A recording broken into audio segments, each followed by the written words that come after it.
Union means emotion. Tonight we got Kawhi and we got Pop. And the Stones, Spain, Kalishaw, Page. Who's with me? My four are on the floor. Let's go around the horn.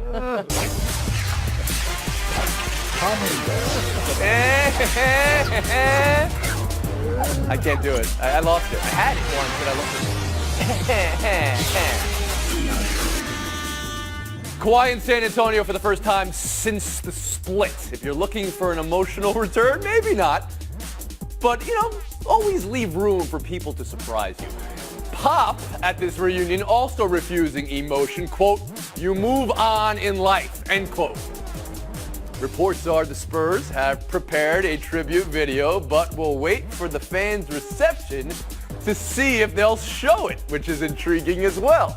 Tim Kalishaw, I'm going to start with you. You're in Texas. This is somewhat of your jurisdiction. How should Leonard be received by fans in San Antonio tonight?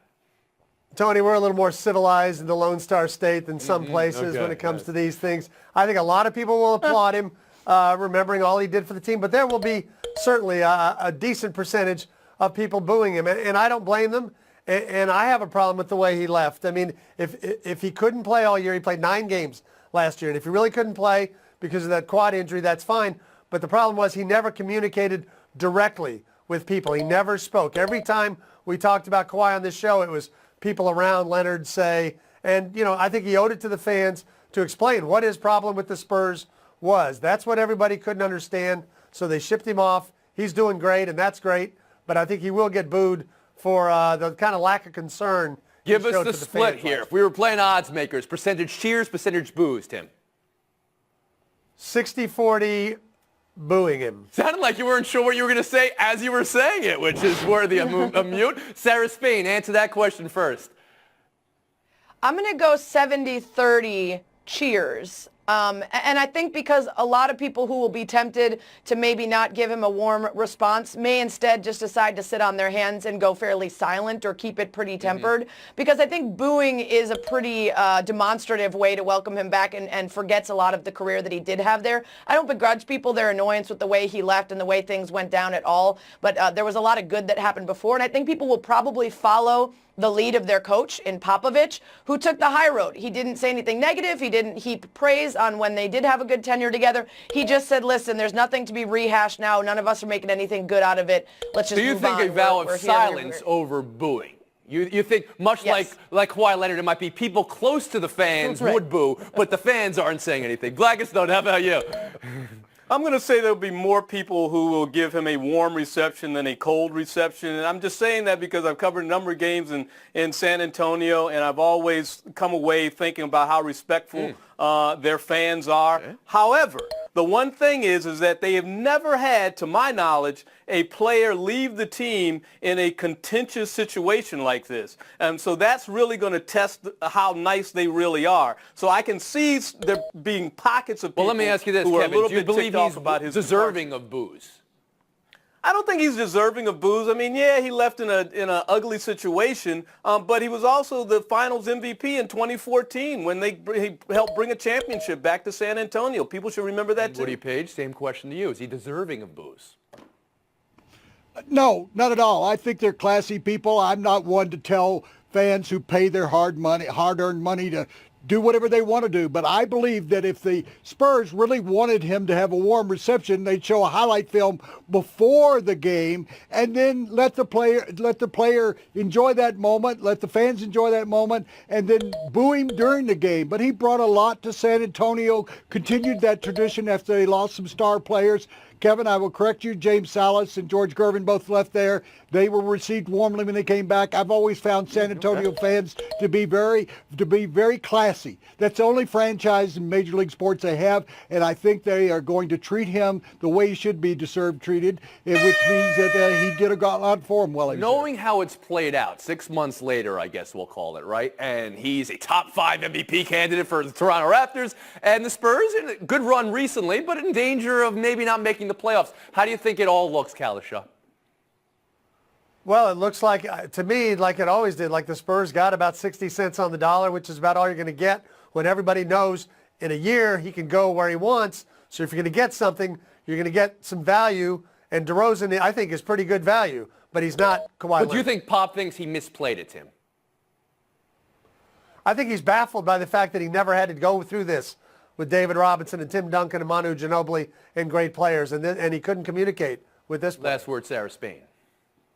Yeah, I think it just reveals that there's still such a mystery behind all the details behind the scenes. It didn't seem like it would be in Kawhi Leonard's interest to force his way out this way. Didn't seem like it'd be in the Spurs' interest to mishandle it. So we're still left with so many questions. And obviously the Spurs got the raw end of the deal on the trade, but their hand was forced. People close to the show are indicating we need to move on. We will. Rockets-Warriors tonight for the first time since the last time. Houston won in November. And the first time since the last time they played without Chris Paul, well, that was the Western Conference Finals.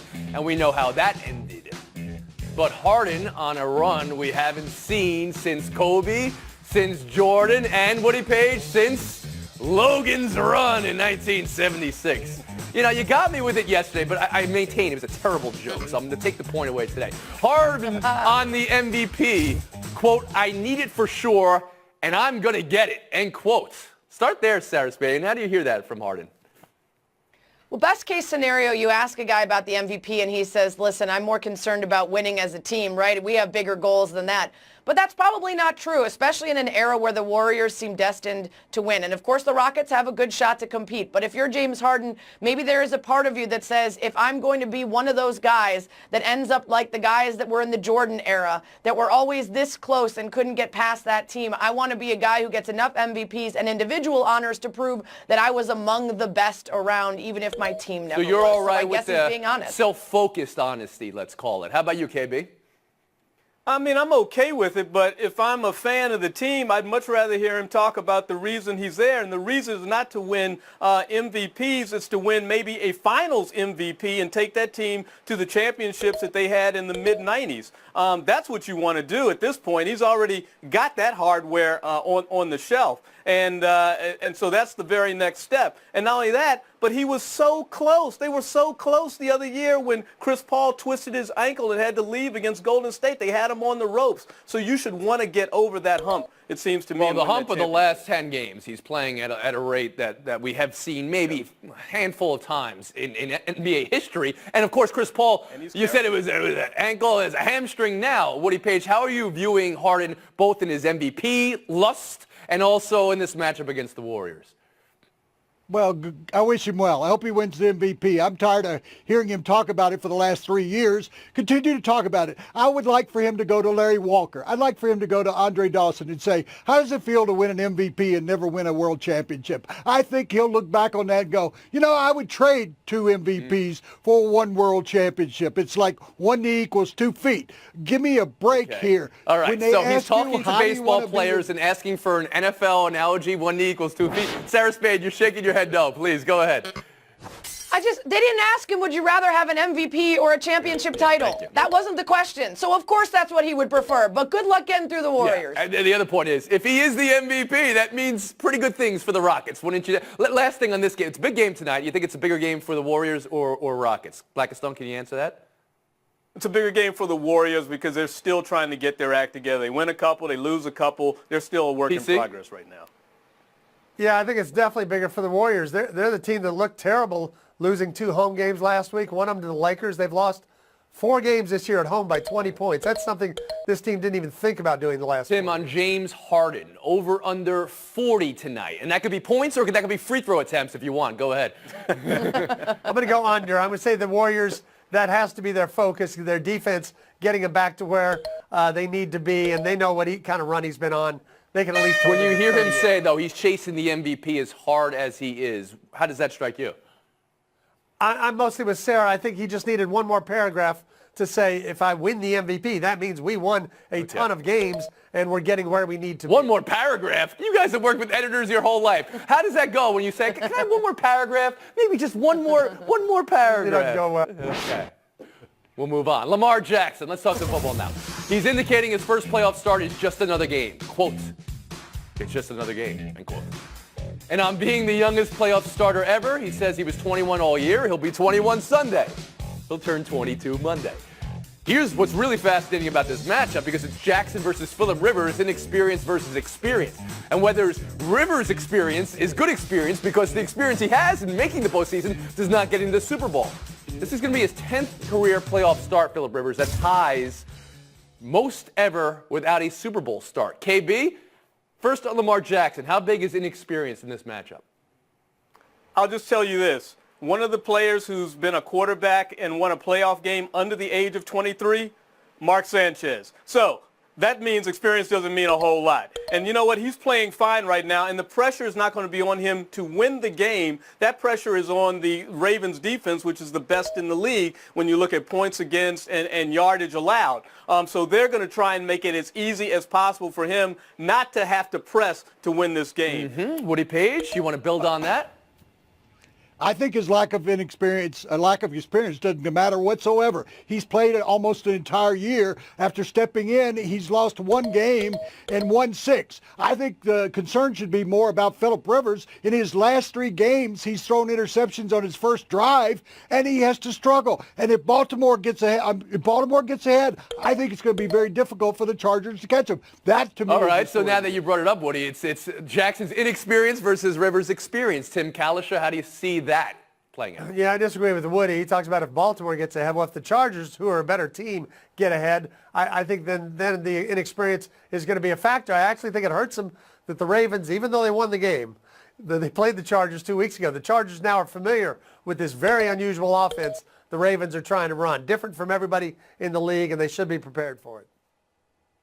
Sarah Spain. Yeah, I think the 2 pieces of experience that matter are actually that the Chargers fell to the Ravens earlier, and Lamar Jackson can look at that game and say, I passed for 204 and only ran for 39. Right. I wasn't even doing the things I've been doing all year to succeed, and we still won, so that probably gives him confidence. And the second piece of experience is John Harbaugh, who is 6-0 with this team in their first playoff game of the year every time they've had one. And so that, to me, is more important than the 2-3 that Phillip Rivers is on the road in. That's a good point on John Harbaugh, though it initially was a Jim Harbaugh. We heard that.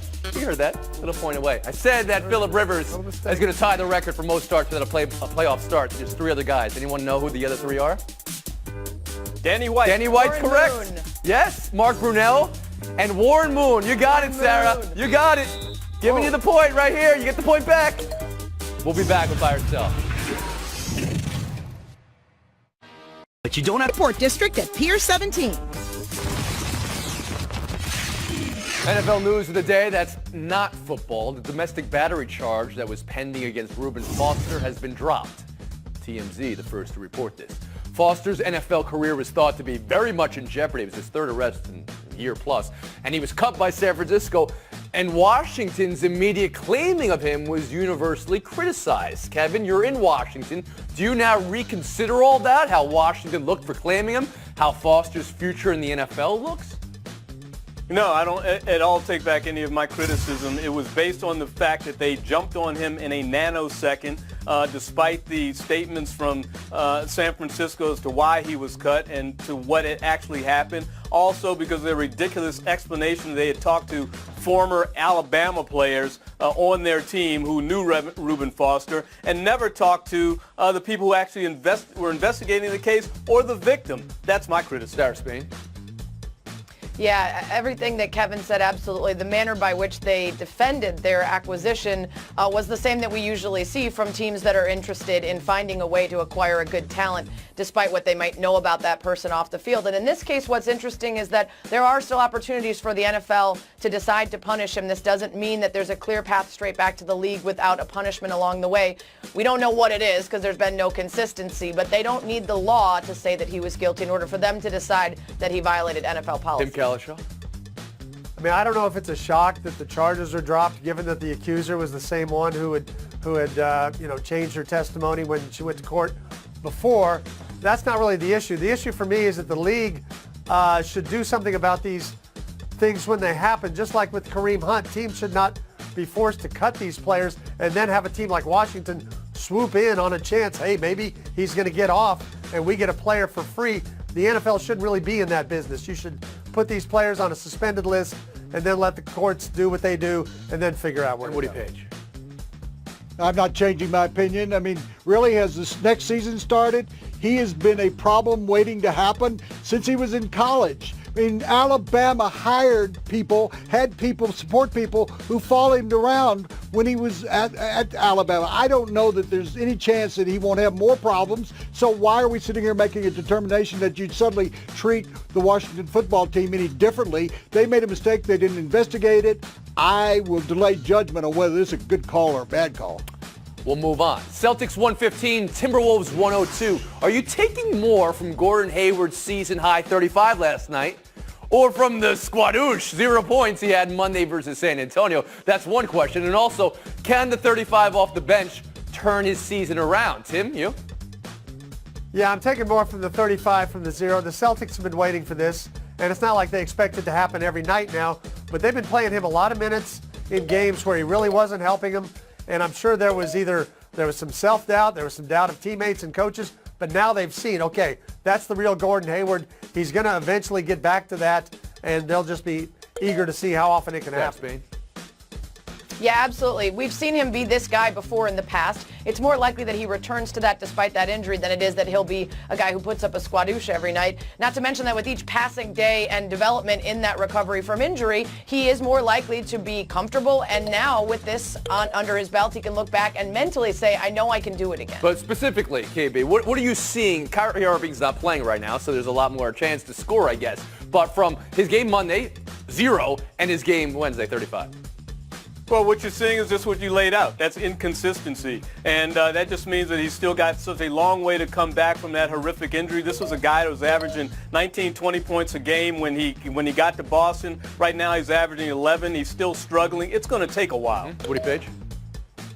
Well, watching the game when I wasn't watching The Masked Singer, I thought that him dunking 3 times there really showed that he's getting some of his spring back, but can he do it like 4 or 5 games? He was sore after the game in his ankle, and he did shoot well, but he didn't move as well vertically, I thought, as we saw before the injury. The Masked Singer was how you were spending your night last night. I'm glad you brought that up because it's actually in the show. We're going to be talking about it in the next segment. Really? You will not be in the I'm next not segment. But my idea for the Masked Singer was they all take the mask off and then it's Daft Punk underneath there. That's what I thought. Or Sia, you know? Nice. I mean, that would be it. Nice. Woody Page, spoiler Kevin Blackistone, Tim Kalish, Sarah Spain in Showdown next. And yes, we're going to be breaking down the Masked Singer, or at least the hippo from it. Stick around. Right with a win. Good luck to you both. Let's talk about Antonio Brown, the hippo, on this deranged, madcap, Masked Singer show. He lost to the peacock, who is so Donny Osmond, it's not funny. I got Kardashian as a lion, Emma Stone as a unicorn. Woody was screaming during the break that the deer is Peyton Manning. Tim, this was taped in June. How does it look today with everything escalating with the Steelers? Well, we know it's something he's not going to turn to after he gets done with football, although he can dance a little bit. The fact that it was taped in June means this has nothing to do with his squabble. He and Big Ben just need to iron things out. He caught 15 TD passes. Embittered wide receiver blows off team, puts on hippo head, performs. The NBA has nothing on the NFL with drama right now, and that's really all this is about. It's just petty wars in the NFL. It's so tough for an NFL player, though. Your whole life is inside a helmet, and then you go on a show and you're wearing that. I don't get it. Daft Punk under a helmet, though. That's a good joke. I'd like to see that. We'll move on. Showdown 2, Alex Ovechkin, captain of the All-Star game. Alex Ovechkin skipping the All-Star game to focus on the second half. And he's going to get even more rest. The league suspended him 1 game. Sarah, are you going to be kvetching about Ovechkin, or is this all bupkis? Kvetching, booby. I'm verklempt if I'm the NFL and you're missing one of your best players for the All-Star game. But look at me in Chicago. I know what happens when old players don't get their rest. Yeah, she's committed to it. Yeah, I mean, I hate to see it, but again, he played till June. He played great in the Stanley Cup. He did spend a busy summer with the Stanley Cup, and he's having a monster season. So if you're a Caps fan, it's worth it. Give him the week off. Anybody think this could be about the Olympics and him not being allowed to play in the Olympics? And this is, I don't know. A little protest. Sarah, you're Mishpuka, all right? You get the point. Showdown 3, Illinois State 56, Valparaiso 55 until Valpo'd. Oh. You're going to show that down against Blaze Meredith. He plays for North Central College, and he gets a chase down block here, and he dunks his head on the backboard. What are you going to remember, Tim? Look, I don't want to remember the second one. And we saw this a week ago when Zion Williamson hit his head on the backboard. Players need to learn where the backboard is. They know they can hit their heads. Give me the guy hitting the half-court shot. That's a game winner. Well, I'm going to remember both of them, but I think it's pretty clear the second guy's not going to remember that. I mean, if anyone's not going to remember anything, it's probably the guy who took a face to the backboard. But he's good. He's okay. Yeah, you seem like you're okay with him being okay. You got to pick one, by the way, in Showdown.